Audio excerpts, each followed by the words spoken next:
Now what we're going to do is we're going to look at subtotaling. On my courses, I often introduce this skill in the following way. What if your boss calls you in and says to you, I want to know what the subtotals are for David's sales, Jenny's sales, Richard's sales, and Sam's sales. You would use the following technique.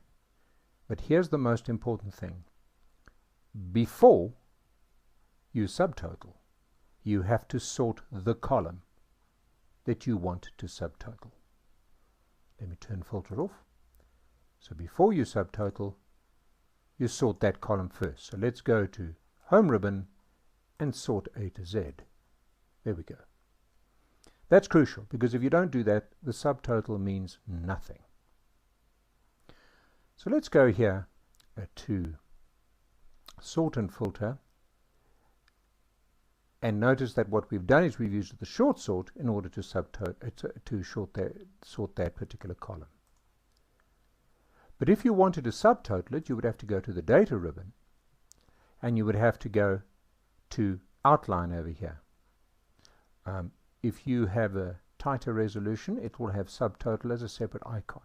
Here it is under the heading Outline. Subtotaling then brings up a dialog box that requests you to specify the criteria for the subtotaling. Now let's think logically. At each change in month, no, I'm not interested in subtotaling the months. At each change rather in salesperson. Do you see now why I had to sort first? Because every time it changes from one salesperson to another, say in this case from David to Jenny, it must produce a subtotal. If it was not sorted, it would then subtotal every time there was a change, and it would make no sense. I'm going to use the function sum, and I'm not adding the cost center. It defaults to the last column.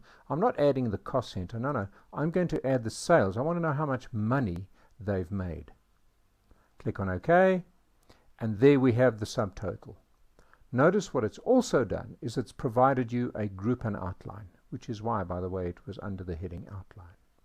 So if I click on number 2, for example, I'll get what the Americans call the bottom line. David, Jenny, Rich, and Sam, plus the grand total.